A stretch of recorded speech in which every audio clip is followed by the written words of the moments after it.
呢個係一個好奇怪嘅圖。過去20幾年，歐洲股市同埋美國股市幾乎同步孖公仔咁，但係到咗08年左右，美國突然之間大幅領先，將歐洲遠遠拋離。之後嘅10幾年，美國嘅股票指數升足575%，係歐洲股市嘅4倍。不過踏入2025年，劇本有啲唔同咗。US exceptionalism has been losing its shine. The European Union countries has approved the bloc's first countermeasures against President Trump's tariffs. Major American retailers stopping all shipments. China is not behind. 一啲經濟學家甚至警告，我哋可能見證緊美國神話嘅終結。We will make America wealthy again. 而呢個劇變係咪單純因為特朗普高調推行 America First 嘅政策呢？ Moody's has lowered the United States credit rating. 定其實係美國嘅金融市場嘅霸主地位早就出現咗一個深層次嘅結構性轉變？今日我哋一齊睇下點解投資者一直都信美國市場會好過全球任何一個國家，但係依家呢一種信任正係面對緊幾十年以嚟最大嘅考驗。最近市場嘅波動真係極之大，同時亦都考驗緊你嘅承受能力。每一個投資者嘅風險胃口都唔同，其中一個好簡單嘅指標呢，就係睇下你夜晚瞓得好唔好啦。係啊，如果你晚晚睇特朗普上新聞，又公布呢樣又公布嗰樣，追都追唔切，再睇埋股市上上落落嘅話呢，第二朝你個黑眼圈就係大到咁噶啦。如果真係咁，即係代表你要重新審視下你嘅投資組合，究竟啱唔啱你呢？最容易 manage 你嘅壓力方法呢，就係 diversification 啦，分散投資。我自己就親身試用緊新加坡嘅投資平台 Syfe， 其中一個認為可以幫我平衡風險嘅工具呢，就係投資於呢個定息簿啦。呢個係好似定期嘅存款方式，再通過 Syfe 去投資一啲喺香港嘅銀行嘅港元或者美元嘅定期存款。Syfe 最好嘅地方呢，就係佢哋利用自己作為機構投資者嘅身份，幫我哋呢啲散戶呢拎更好嘅定存 rate， 即係利息回報更高啦。操作好容易。就算豬都會明，只要喺個 app 度一眼就會睇晒利率比較。譬如呢度啊，美元投資存款就有高達 4.4% 啦 ，set up 好方便，撳幾個掣就可以搞掂啦。呢啲其實就係類似 iBank 裏面private banking 咁樣拎到較高利率嘅服務。平時呢啲服務嘅入場門檻可能講緊係1000萬身家以上，但係依家就算一個普通嘅投資者都可以通過 Syfe 去接觸呢啲投資產品啦。佢哋嘅平台亦都有以美元為主嘅靈活寶，即係現金或者現金等值嘅貨幣基金，都有好唔錯嘅回報。講緊係高達 4.3%， 無論係定息寶抑或係靈活寶都冇最低嘅投資金額，又可以自動幫你做呢個複息再投資，適合想要穩定收入但又唔想成日睇市，而且風險胃口較細嘅投資者。當你撳入去呢個新增投資組合裏面仲可以揾到 Syfe 所有嘅投資產品，譬如一啲較高回報嘅工具，好似股票同埋債券等等，將啲雞蛋分別擺喺唔同嘅籃裏面，或者投資喺唔同嘅區域，咁就可以令你每晚安心瞓個靚覺啦。Syfe 仲 offer 咗獨家優惠俾 Ring Is Here 嘅觀眾，詳情可以留意下一陣影片嘅後半部分啦。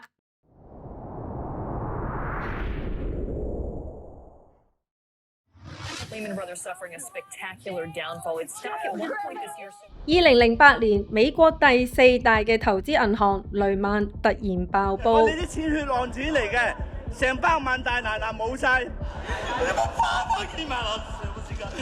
雷曼爆煲後，全球嘅經濟好似骨牌咁，一層層咁樣冧落去，演變成歷史上面最大型嘅金融災難之一，失業率飆升，全球經濟陷入衰退，香港股市出現34年以嚟最大嘅跌幅，失去咗近一半嘅市值。上海股市亦都蒸發20兆嘅人民幣，相等於冇咗38間嘅中石油公司。就算係英國、日本、南韓市場全部都重創。而隨後幾年，當多數嘅國家都仲喺度掙扎復甦嘅時候，有一個市場係完全相反，佢係美國。美國佢唔係反彈，係直情起飛。金融海嘯之後，美股嘅市值發展到去全球總市值嘅70%。係啊，你冇聽錯，係足足70%，而嗰個數字仲每年上升緊。一齊睇下呢個圖。呢10幾年嚟，美國公司越嚟越揾得多錢嘅同時，相反其他市場嘅公司呢，收入就走反方向。唔單止美國自己賺大錢，連投資喺美國嘅全球投資者，相比佢哋抌錢喺其他個國家，喺美國賺到盆滿缽滿，啲錢係會用腳投票。短短10幾年，美國變成吸金力最強嘅市場。咁近期所講嘅美股神話不再，又代表啲咩呢？我整理咗幾個原因，亦都令我開始認真思考一個重要問題，就係作為投資者，我哋可以信美國市場幾耐呢？美國公司成為世界 No.1， 唔單止係靠創新，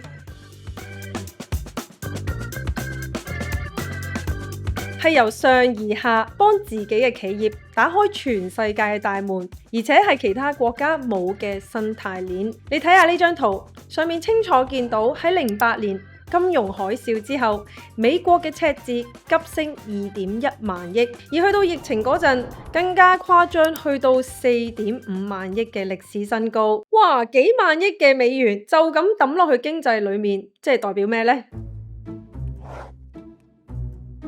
如果經濟係一個巨型嘅主題公園，喺正常情況之下，遊客係用自己賺返嚟嘅錢，即係佢自己嘅人工，去買飛啦、玩機動遊戲啦、食熱狗、買爆谷㗎嘛。而公園裏面嘅老闆，即係公司，要賺錢就要靠遊客消費啦。但係突然之間出面落大雨打大風，啲人唔再出街，就好似08年嘅金融風暴或者係疫情封城咁樣。呢一個時候政府就出手啦。呢個係 Uncle Sam， 佢唔係買飛自己入場玩，而係直接派免費嘅飛，啲代幣，叫人快啲去玩啦，唔使錢㗎，去消費啦。啲人雖然冇加人工，但係突然之間多咗一大筆可以用嚟使嘅錢，於是呢個公園又開返，機動遊戲又開動返，成個場又旺晒。但係有一樣嘢值得留意嘅就係，啲公司雖然賺錢賺到笑，但係因為呢啲消費力唔係嚟自遊客本身努力賺返嚟嘅錢，而係靠 Uncle Sam 派出嚟嘅免費飛，所以就算公司賺多咗，都唔覺得有需要幫啲員工加返人工喎。所以成場戲嘅最大得益者就係遊樂場，即係啲公司啦。政府出手，實際上係將納稅人嘅錢提早轉俾公司度，令到佢哋生意好咗。然後投資者見到啲公司賺錢啦，自然會用更高價去買入佢嘅股票，股價又再升。所以簡單嚟講， Uncle Sam 喺大手使錢之下，其實係一個隱藏咗嘅經濟引擎，靜雞雞咁樣推動呢個市場上升，令到公司賺更多，老闆更加有錢。雖然大部分嘅打工仔荷包其實冇乜變，就係咁嘅咋。美國市場係咪就係純粹因為 Uncle Sam 所以賺到咁多呢？唔係，當危機席捲全球，啲人呢驚到都唔知點算。美國公司就喺呢一刻推出足可以改變成個世界，同時全球都需要嘅創新產品。美國科技冠絕全球，唔單止係有錢有市場咁簡單，要真正理解呢，就要由幾十年前開始講起。冷戰期間，美國同蘇聯爭太空。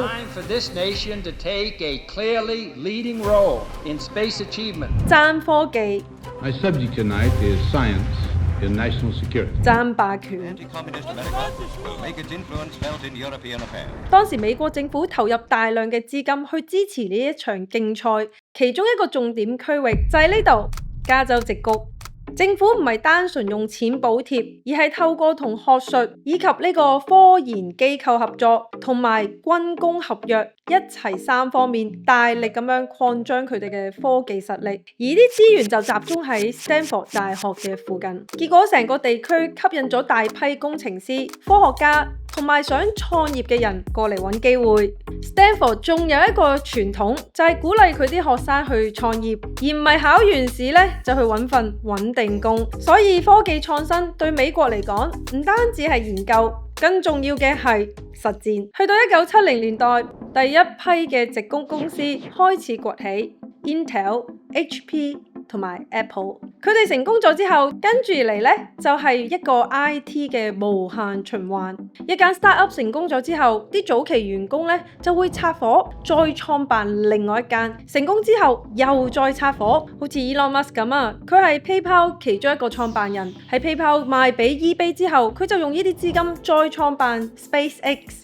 同埋 Tesla 全部都成為世界頂級嘅公司，創業經驗越多，成個圈子就更加識點樣揾 venture capital 風險投資者，識得做大，風險資金又充足，失敗咗唔等於玩完㗎。衰咗咪再嚟過咯，成個矽谷就係咁樣一代一代咁樣複製佢哋嘅創新。但係另一邊歐洲又點呢？歐洲一樣有技術有創新，但係好多有潛力嘅公司一去到規模擴張嘅階段就出現困難啦，因為唔夠 VC 嘅風險資本，市場唔夠大，亦都少咗一種用錯嘅文化。好多優質嘅 startup 因為市場同埋資金嘅原因，最後都會賣俾美國，譬如英國嘅半導體初創 Isra 就被 Nvidia 收購，而 AI 公司 DeepMind 亦都賣咗俾 Google。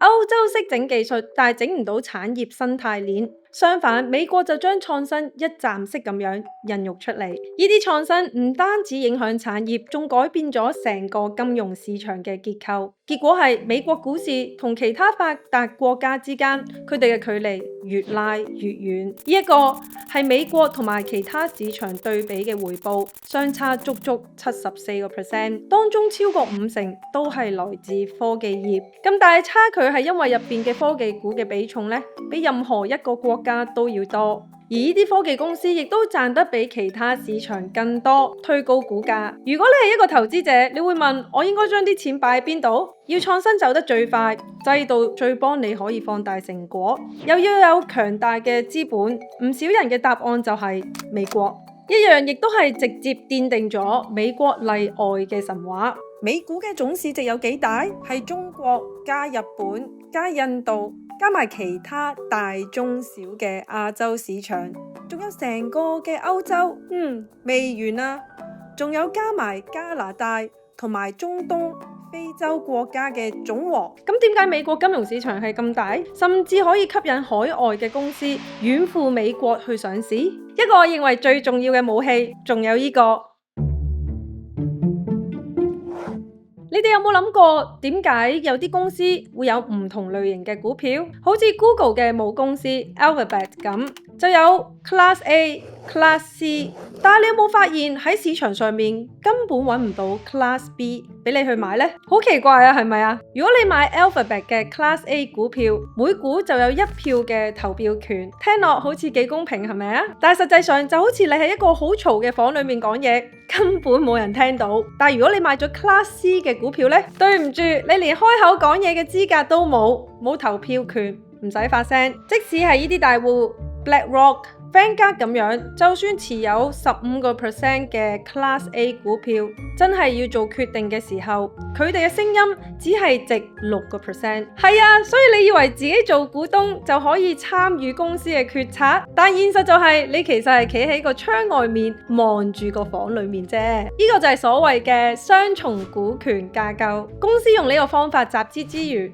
又可以唔使交出佢嘅控制權。美國早就喺1920年代咧就開始用呢個架構噶啦，佢可以令到創辦人集中咁樣諗長遠發展，而唔係成日因為短期嘅投資者或者市場嘅反應而做出讓步。但係老實講，呢個就係美國科技巨企成功嘅關鍵之一。等陣，點解你買唔到 Alphabet 嘅 Class B 股票呢？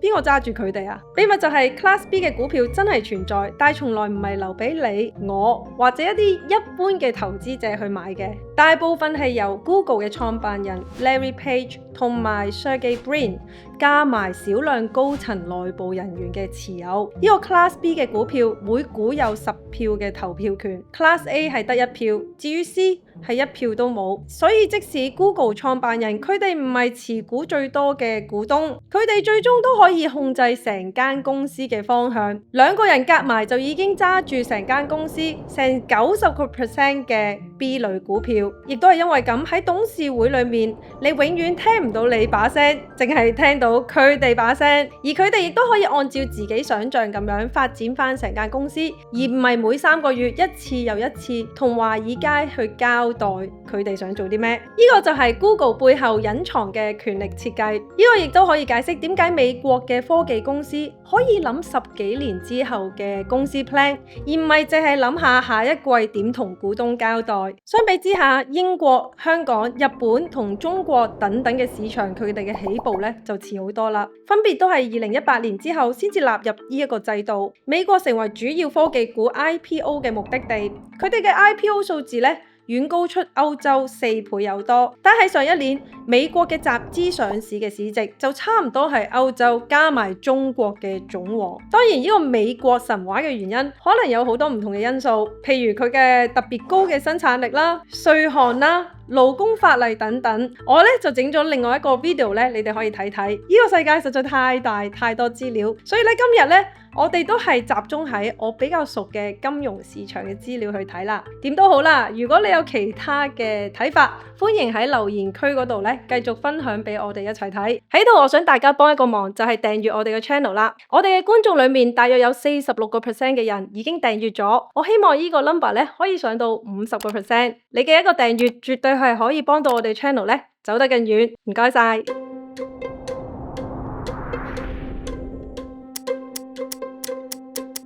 4月29號係特朗普上任100日。The most successful first 100 days of any administration. 佢非常之自豪，不過現實嘅情況好似好有落差喎。Breaking news from Wall Street. Another day of steep losses. Stock markets across Asia have seen an absolute sea of red. 當時美國公布嘅關稅引發起市場大規模咁樣拋售，短短幾日美股大盤蒸發5兆嘅美元，創下史上最大嘅2日跌幅。Nasdaq 都進入呢個技術性嘅熊市，比起歷史高位跌咗足足20%。雖然依家股市咧已經反彈唔少，但係特朗普一日仲喺度，啲投資者仍然會擔心呢個美股神話仲可唔可以持續呢？美國作為最重要嘅投資避風港，如果美國玩完，我哋可以點呢？一大堆嘅問題令我做更多嘅 research。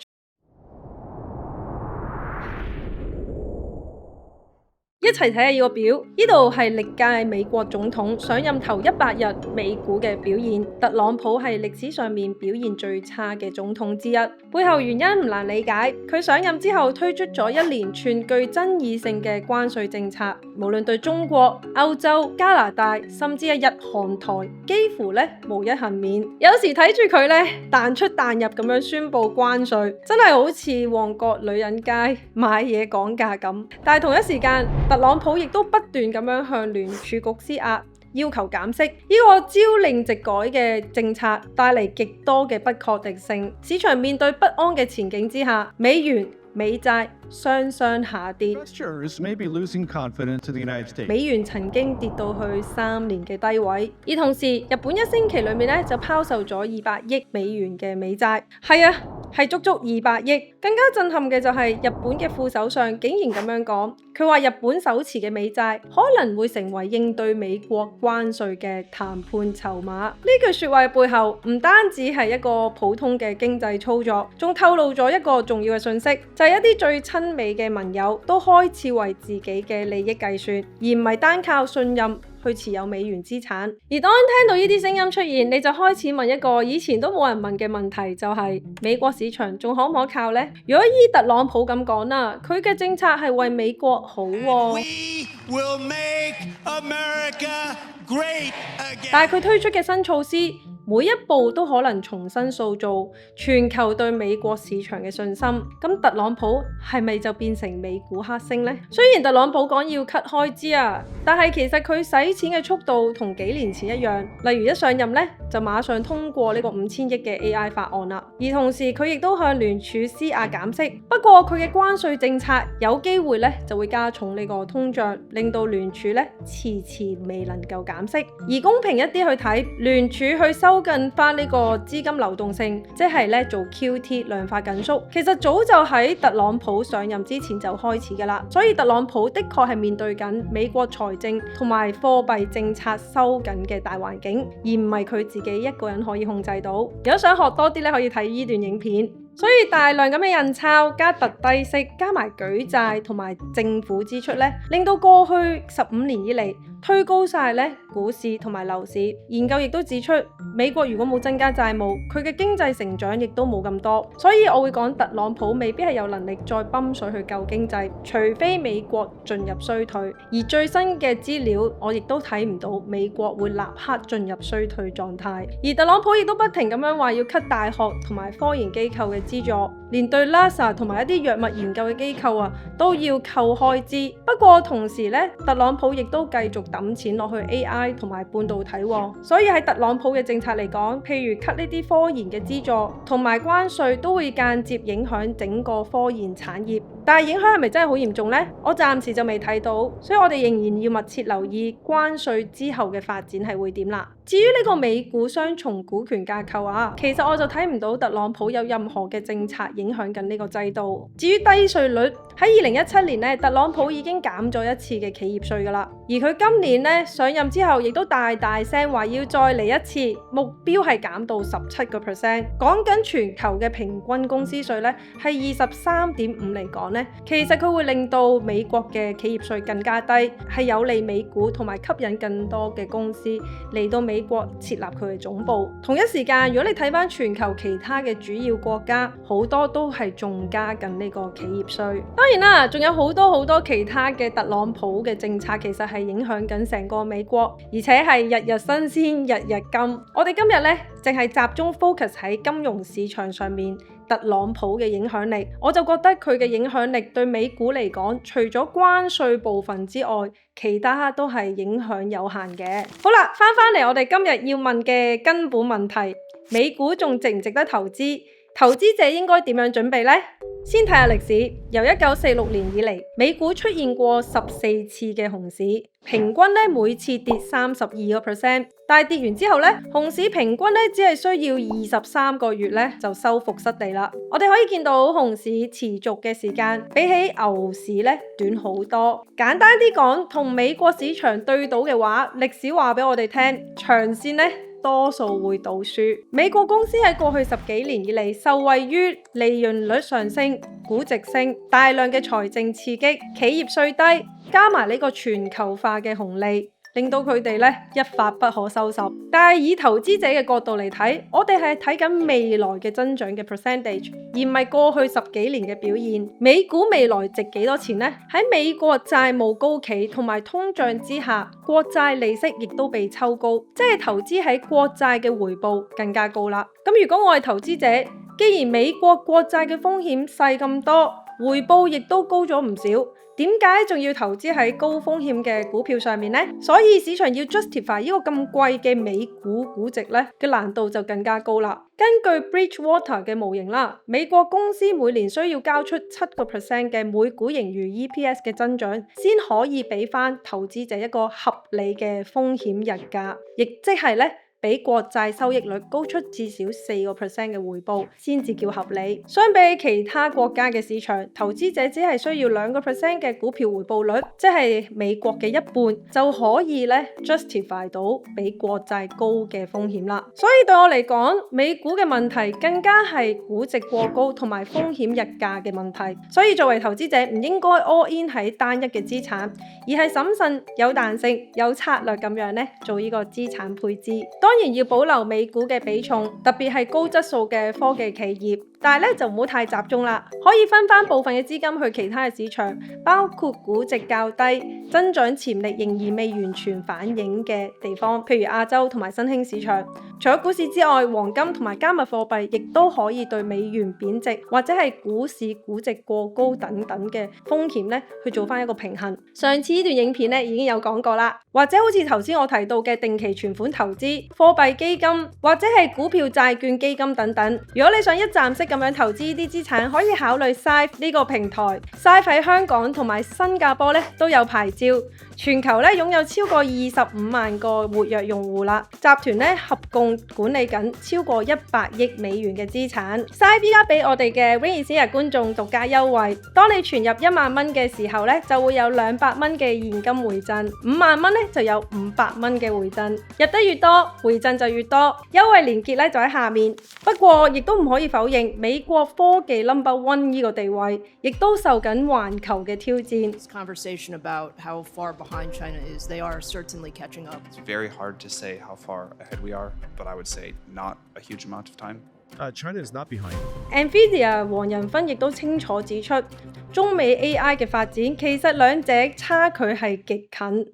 而美國嘅7間科技巨頭已經佔咗成個美股 S&P 500指數超過30%，市場對佢哋有極高嘅期望，唔單止要創新，仲要持續帶嚟呢個利潤，先可以帶動翻成個大盤。而科技股嘅市場風險咧更加高，所以投資者對佢哋每年嘅每股盈餘 EPS 嘅增長要求，其實係講緊7至15% 先可以支撐翻佢依家嘅股價。AI 同埋科研咧就唔單止係對科技股上面嘅優勢，對我嚟講，要將呢個美股例外嘅神話繼續延續嘅話，除咗科技公司嘅發展，亦都要考慮其他嘅產業，譬如醫療、零售、製造、運輸等等，可唔可以通過科技帶嚟呢啲邊際效益呢？大家都見到中國嘅 AI 亦都追趕緊上嚟，邊一個國家可以最有效咁樣利用科技推動佢哋整個國家嘅生產力，再轉化為成個經濟體嘅實際利潤呢？呢一個問題先係我哋作為投資者最應該着眼嘅重要地方。留言話俾我聽，你仲會唔會投資美股呢？ A 會， B 係唔會。好，今日我就分享到呢度，下次見，拜拜。